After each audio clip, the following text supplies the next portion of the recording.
welcome. This is Impact 2023, our continuing conversation where we talk about all types of different topics from race, religion, current events, everything that you can imagine or everything that's going on. We want to keep it relevant and real and make sure that we're talking about the things that are important to people in a safe place. And as always, I remind that this is a conversation and an ongoing conversation. And so we ask that you type your questions and your comments into the comment section so that you can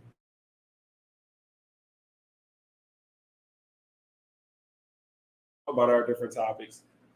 You can add in your comments. You can add in your opinions and how you feel about them. All right. Let's jump right in. As always, we're gonna just jump into the topics.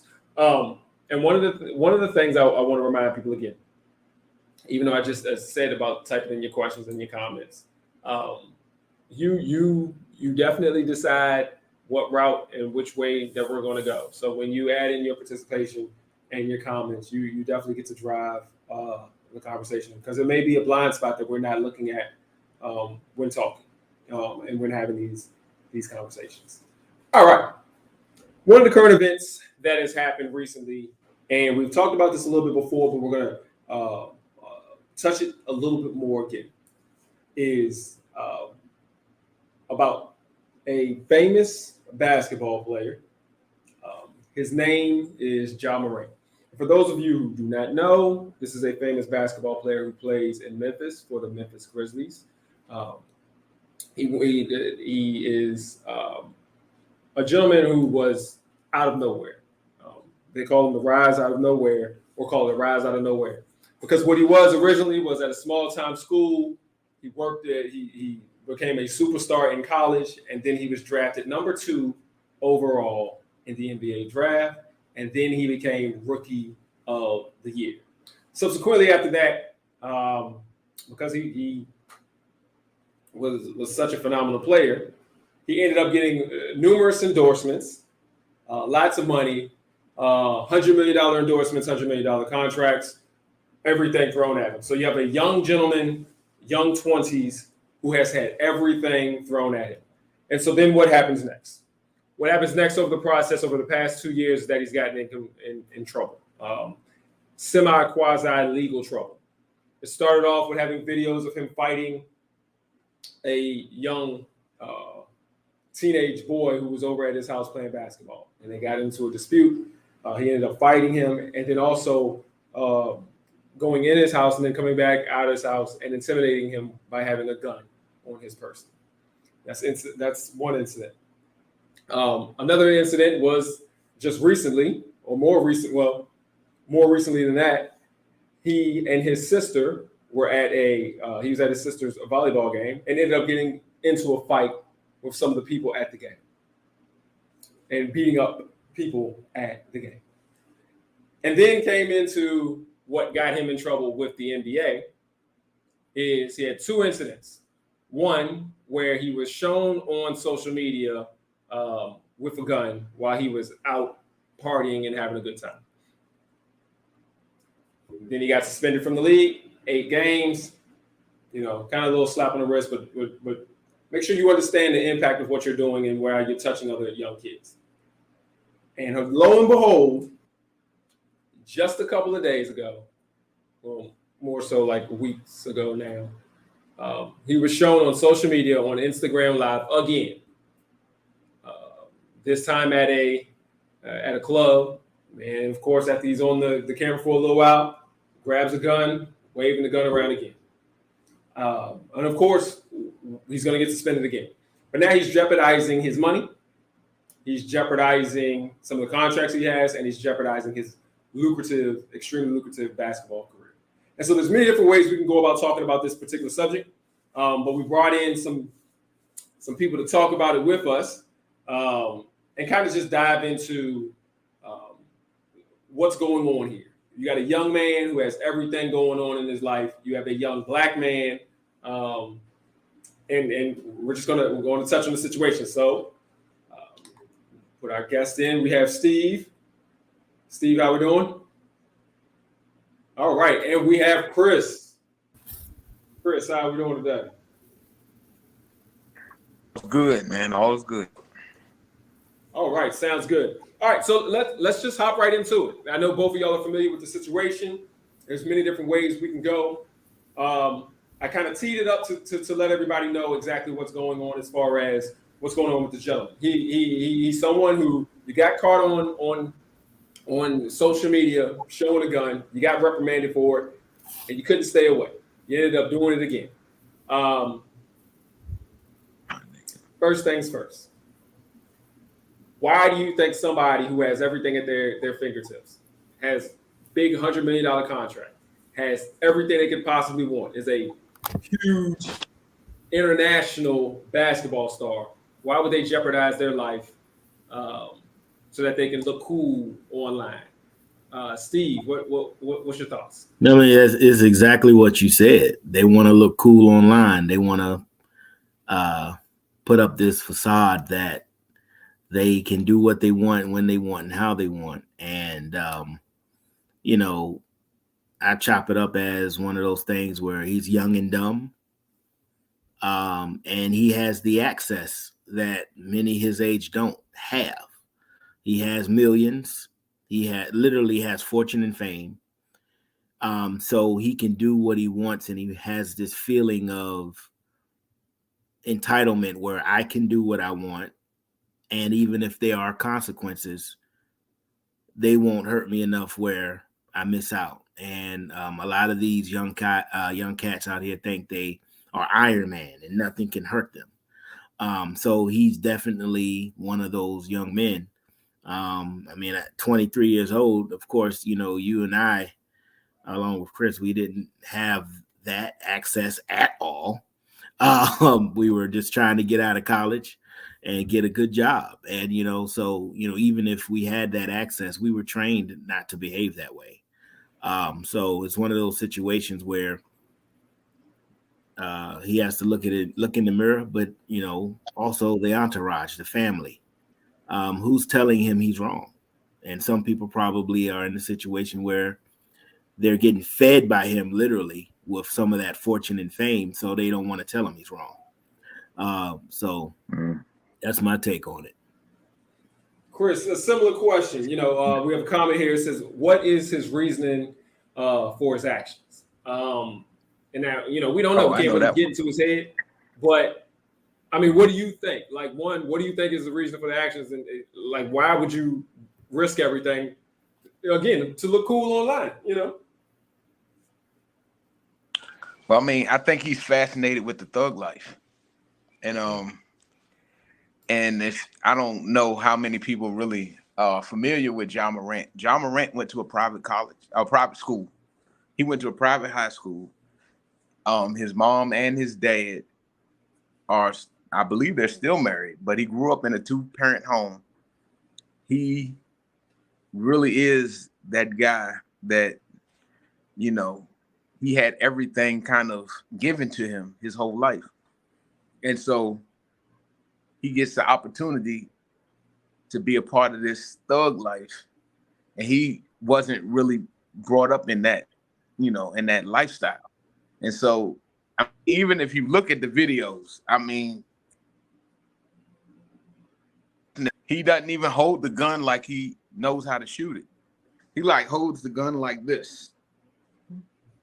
And he's like, yeah. But he's not even really holding the gun like, you know, somebody knows the weapon. So I think he's fascinated with it. He wants to be a part of it, but he's not familiar with it. And like Steve said, you know, when you feeding everybody and they're not going to say you're wrong, you know, they're not going to try to correct you and put you on the right path. They're going to say, look, long as you keep feeding us, you can do whatever you want to do. And I would think that his father would be a little bit more, you know, a little bit wiser as far as, you know, the counsel that he's giving him. But, you know, when you're 23, how many of us really look our dad for advice at 23 years? So you're trying to make things out on your own, and you're fascinated with this lifestyle. You know, it's going to cost him, and like it's costing him now. Yeah, and let's open that up a little bit more, because y'all deal with kids. Y'all know how they act. We know when people trying to be cool, and trying to look cool, but usually you're trying to look cool because you want to get girls. You're trying to be cool because you want to seem like you're the man in front of everybody. He already has that. But y'all see kids who do that. You know, y'all run across kids who are trying to be cool and everything like that. Usually, what do you do in that situation? What do you say to somebody like that? Like, because that's the point of this conversation, is that it's a broader conversation. He's not the only one who's doing that. Is it? What do you say to somebody who you think is just trying to look cool in front of their friends? Either one, Steve, Chris, either one. You go You first. call them out. You call them out on their behavior. You say, look, think about your mama, man. Think about your daddy. Think about your grandma. Think about those people that actually care about you. You trying to put on for these people that don't have a mom, or their mom is there, but their mom can't really do anything to help them or provide for them. They don't have a father in their life. They don't have anybody that holds them accountable. And so tell them to think about those things that really have gotten you to where you are. And then, you know, and then in some cases, you know what? Fools need to be punished in order to be corrected. So, you know, sometimes you just got to let them figure it out on their own. And you hate to see them stumble and fall, but, you know, the fall is what helps you understand how to get up. Yeah. Steve, same with you. What do you say when you run across one of these knuckleheads that's trying to act cool and play the part? Well, you know, I'm in elementary, so you know, I don't really have that issue until they're about 10 or 11, 12 or 13, depending on the situation. But you know, when I see that, I literally take the child to the side, and I because, you know, in most cases I know them probably since they were 5. You know, and in terms of how long I've been at a school, I know the family as well. And I pull them to the side like, hey man, I know what you're trying to do. But remember, I know who you are, and I know this is you put your front. You know, usually I only have to say that when I'm having interruptions or things like that. But I pull them to the side and check them. Of course, I do it, you know, as an educator should. I keep it real with them, and I let them know. And I don't do it in front of the class, because that means they're going to combat what you do. So you got to build relationships with these cats, man, and let them know that, hey, I know who you are. You don't got a lot to kick it. You know, basically, come on, man, you perpetrating a fraud and a part-time broad. That's what Martin said. Right. Like you just gotta understand. It's all about building relationships with these cats, man. And who is the person in John Morant's camp that has that relationship to pull him to the side? Like, hey man, come on, man. You not this, and it's embarrassing. Yeah. So yeah. And on top of that, he's got I think they have the youngest average age of a basketball team in the NBA. Like everybody on the team is like under 29, something like that. So you're playing with a whole bunch of kids that are the same age as you. Right. And, you know, you don't have a whole lot of mentorship, you know, from, you know, people that are in that same level of life that you're in. Mm-hmm. And this, I mean, I don't want to give him a pass, but it's a situation that there's very few people in life that get into a situation like he is in. Mm-hmm. And when you're kind of stuck in that vacuum of the streets and life, you know, I kind of feel for him because it's hard to kind of pull yourself out. Because I know when I was 23, I didn't really think about how the rest of the world was seeing me. But now in this age where everybody can see every move you make, it changes things, you know, and especially because I'm pretty sure Michael Jordan, Charles Barkley, Shaq, and all of those great NBA legends had nights where they were doing ridiculously stupid things that people never saw on camera. Yeah, and so you'll hear them say that too. And it's yeah, so it's. I mean, I feel for the brother because he's in a situation that only a few people have ever been in, and he doesn't really have that mentorship around him to help him navigate it. Yeah. Well, that hits on what the comment here says. It appears that he tends to hang out with the wrong crowd whenever the issues are occurring. And like you're saying, he's on a young team. He's around a bunch of young people. Matter of fact, you know, no shot at his father, but his father is extremely young. Like his father looks like they look like they're the same age for real. Yeah. And so you're talking about a lot of young people. Another comment: at some point, we're accountable for our own actions. But you know what? Let's roll with this a little bit. Let's get there a little bit on this. All right. First thing, I've heard people say some things, and we've seen it online. You know, in Memphis, where he was at. Let's be real. He was at a strip club in Memphis. They have open carry laws, so he wasn't violating the law by having a gun in Memphis. He didn't do anything. He was violating. He didn't do anything illegal. Right. He didn't do anything illegal. Now he did get in trouble with the NBA because the NBA told him, "Hey man, don't do this again," and he promised not to do it. But he didn't break a law. He wasn't doing anything illegal. And there's people out there that's like, well, they're attacking another young black man. They're just trying to take him down. You know, if this was a different group of people, they would be talking about gun rights all day. Like, you can't be showing guns. Is this a situation where we just having a young black man being attacked? No. It's a case of stupidity. It's just simple as that. I just, you know, I mean, y'all know I'm a comic book guy, and Spider-Man's Uncle Ben said, "With great power comes great responsibility." Mm-hmm. This dude has a great responsibility. You know, he didn't break any laws, but he has a contract that says, probably the NBA contract and probably with the Memphis Grizzlies, he has to behave a certain way because he is a brand. He's a part of two brands, the National Basketball Association and the Memphis Grizzlies. Three. And, you know, Nike dropped him. They pulled his shoe. He's missing out on millions now. Yeah. So he has a responsibility because people 2, 3, 4, 5 years younger than him are literally looking up to him. Yeah. You know what I'm saying? So think about it. My favorite, my GOAT is Shaq. Shaq is not 10 years older than me, than us. Mm-hmm. You know what I'm saying? He's probably 10 years older than us. So when Shaq got in the league, I'm like, oh, snap, he broke the rim. And I'm looking at this dude like, man, this dude's awesome. Like, and, you know, so if Shaq was doing this in the early 90s and my mother and father saw it, my mother probably would have said something about it where, oh, you shouldn't be looking up to him and yada, yada. You know, that's why, shoot, every time Wu-Tang came on the radio, we in the car in Big Red or something, she cuts it off.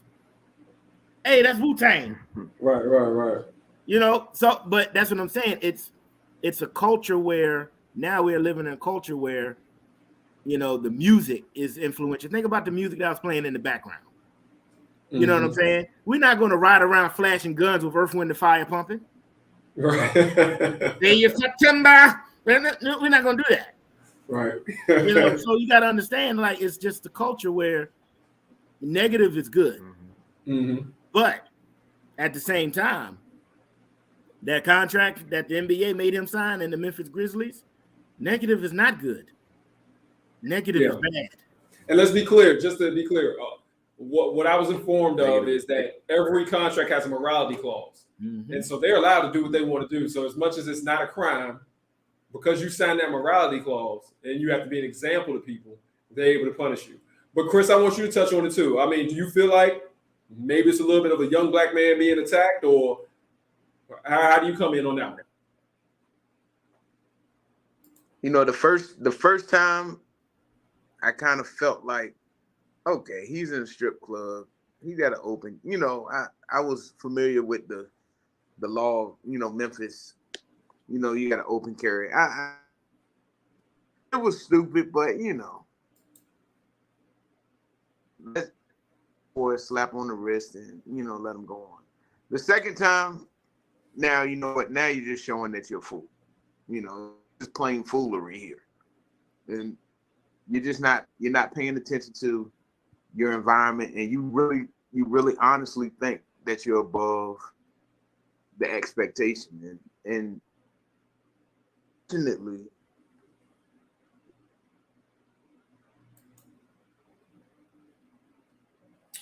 So we're going to pivot now into responsibility. You know, Steve, the question for you is, what is his responsibility to the black community? Because you talked about the groups that he's a part of. He's part of NBA, he's a part of Nike, but he's also a part of Black 5 Black. Mm-hmm. You know, he's a young black man. And, you know, back in the day, we had a responsibility. That's why people got on, you know, we used to get on our NBA players a lot, but not football players a lot, like if they acted up. Like, man, you represent for the whole group. What is that really, is that still a thing? Like, should we be expecting our black celebrities, our black athletes to be responsible for acting a certain way because you represent the whole black community? Yeah, I mean, think about what all these non-African Americans are saying about him. Imagine what the parents of the kids that don't look like us are saying about him at the dinner table now.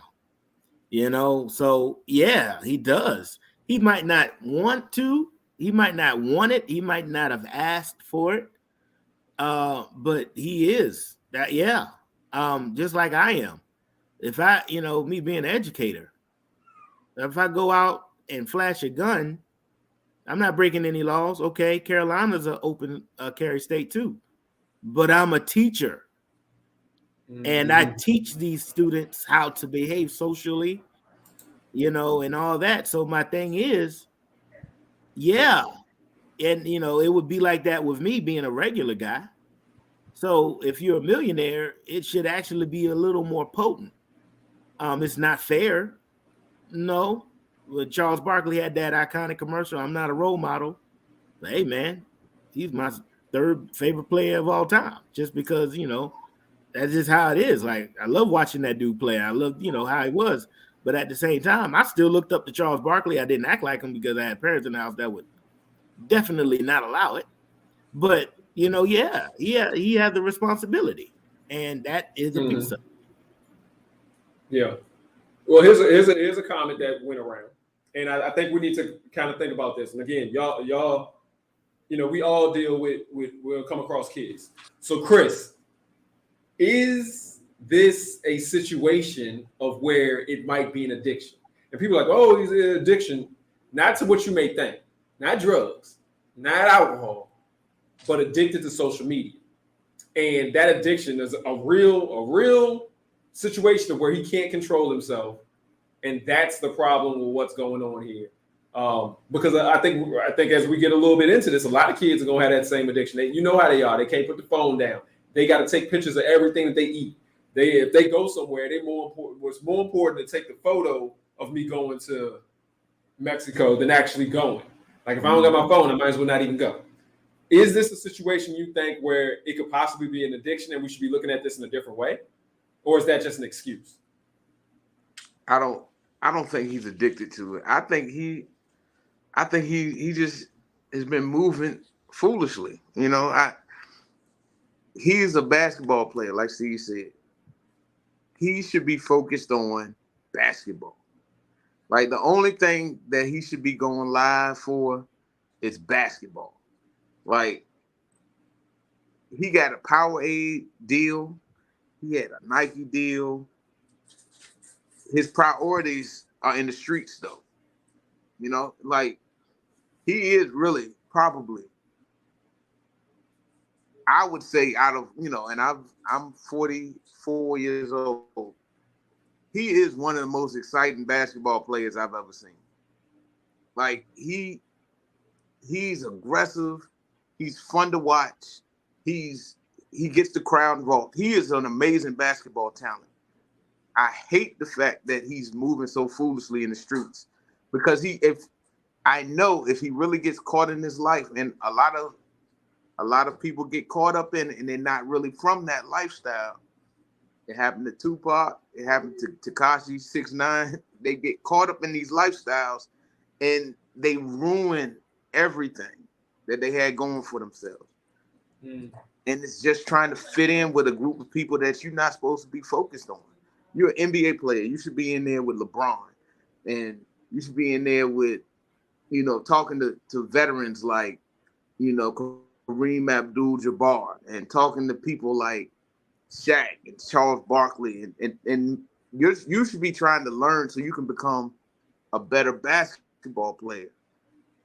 And you're putting your energy and your effort into the streets. And if that's what you want, if that's the lifestyle he wants, you know what?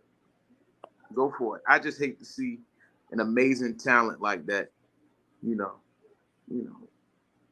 Yeah. You made an interesting comment, because, you know, you talk about LeBron James and you sit back and you're like, well, man, it's amazing what he did. But in actuality, you know what? It's not. We should be focusing in on the fact that there's a bunch of NBA players, young, all different races, all different cultures, who majority of them, the overwhelming majority of them, are doing great. They're not out here acting a fool. They get money at 20, 19, you know, whether it be $100 million or whether they getting $2 million or whatever. You put money into people's hands. These kids ain't finished college. Most of them didn't even play, like really do anything in high school other than play ball, but yet they're all succeeding. So we should be really highlighting the fact that, and be proud of the fact that Ja Morant is the rarity, not the he's the exception, not the rule. There we go. To say that some more. So I just want to make sure that I highlight that, to make sure if anybody's looking on here like, man, these young kids, these black kids, and they all terrible. Like, nah, majority of them doing great. You know, for every Ja Morant, you got a bunch of LeBrons, you got a bunch of you got a bunch of other guys. A lot of young players, a lot of young basketball players. So I you know, and that's a great point. I mean, that's a really good point. Yeah, he is the exception, and but I mean, I really honestly believe, you know, if you don't have the right mentality and you don't have the right people in your circle, you know, you're not going to make good decisions, you know, and I think that's where he's at. His mind is in the streets, and he doesn't have anybody to pull him out. Yeah. Well, one more question. We'll both of y'all be able to touch on this. There was a football player. His name was Ricky Williams. I think y'all might remember him. He was amazing. He went to University of Texas. He was a running back. He was amazing. He got drafted, ended up going to the Miami Dolphins. And Ricky Williams could have been a Hall of Fame. But what happened with Ricky Williams is that he got caught on some drug charges and then got suspended. Then he came back again, got caught again on drug charges and got suspended. And people were like, dude, all you got to do, you know when the test is coming, it's just not smoke, because he was smoking weed or marijuana, whatever y'all want to call it, during the test time, and he got caught. And then, you know, it's not that hard to beat the test in the NFL. Now, it seems a little silly now because of where we are now, you know, with the legalization of marijuana and things like that. But back then, they won't play with it. And so what Ricky Williams did, and I don't know if y'all remember this, he retired from the league and was like, you know what, I'm gonna go live up in this convent up in the mountains and just smoke weed all day. That's what I want to do. I love weed more than I love football and all the money and all the whatever. And I bring that up because there's a possibility at the end of the day that may be what Ja Morant wants to do as well. I love being on Instagram Live, going around here living this thug life, more than basketball, money, whatever else is out, fame. I love being a hood star. Yeah. Is that okay? For Ricky Williams, at the end of the day, if you want to go smoke weed all day, it's okay. That's your choice. That's how I felt. But how do you feel? If that's what if he's just like, look, man, I'm living this life and that's what I want. Is that okay? Should we be okay with that? Steve, I mean, you touch on it first. Is that okay? That's his life. He can do what he wants with it, but it's stupid. That's his business. I mean, it is his business. But I mean, I don't know what Nas say. Fake thug, no love. Like, come on, man. Like, hey man, you have everything. People would kill to have a percentage of what he has, and he's disrespecting it. But if he wants to do that, he's not going to last long in it because he's not built for it. But if that's his decision, who can control that? None of us. So that's why, all I can do and try to help these kids to avoid that behavior when they get to that age. That's the power we have. So that's the power I try to give out. But again, once those fifth graders hit the door, hey, I did what I could. So, that's how I see it. I mean, that was an interesting word, disrespecting it. You disrespecting the talent and the opportunity that God then gave you. Like, I love that. Chris, same thing. If that's the lifestyle he wants to live and he wants to pick that over the NBA and everything else, should we be okay with that? I mean, we don't have to be, but we'll just be upset for no reason because I mean that's his life, and if he belongs to the streets, I mean the streets will take him, and the streets have embraced him. They really have. Like, and Steve teaches elementary school. I teach middle school, and I teach seventh graders. These kids love Ja Morant. Like, they don't even really look at LeBron. They love Ja Morant. He's the face right now of the NBA for a lot of these kids. And because he represents an element that the NBA doesn't necessarily promote. And so, if he belongs to the streets will definitely take him. And we'll see. The chapters, still being written on Ja Morant basketball career. So I would love to see him overcome this and become, a Hall of Fame, legendary player. I mean, you got to remember Kobe had a few incidents, and the world turned on him too. And so I just hope that, that he decides to change it and focus on the things that have gotten him to where he is. All right. I mean, I appreciate both of y'all. Our time is gone. I'm going to tell you one thing real quick. You know how we old because they used to drag Allen Iverson like he was this thug and all this kind of stuff. And he did none of this stuff. Like, the worst thing he ever did was throw a chair at a bowling alley. Like, come on. But you know what the difference between Iverson and Ja Morant? Iverson was from the streets and made it to the NBA. Ja Morant made it to the NBA and is trying to go to the streets. And so, and that's why Iverson, we can sit down and say he overcame his situation to become great. Ja Morant is before he becomes great. I can't say he's going to be great yet. He's working on destroying, and that's the difference between the two of them. Now, Allen Iverson also had his college coach that will be in his ear correcting him all the time, even in his pro career. John Thompson and the mentors, man, they mean so much. Yeah. So, who's that? The question is, who's that on Ja's side? Because clearly it's nobody. And if it's somebody, they need some professional developments on how to do better. Nah, his All coach right, just well- went for the wins, yo. Yeah. Well, look, I know all of us out here, man. We hope the best for him. Hopefully get your mind right, man. Get your head straight. And we all got to deal with that at some point in time. We all got to grow up. So, but thank y'all for coming on here and talking about this. Definitely, thank you for all the comments that came in. As always, I know we're a little over our time, but yeah, thank everybody. We'll be back here again next week, same time, same place, YouTube, Facebook, all that kind of good stuff. All right, have a good one. Peace.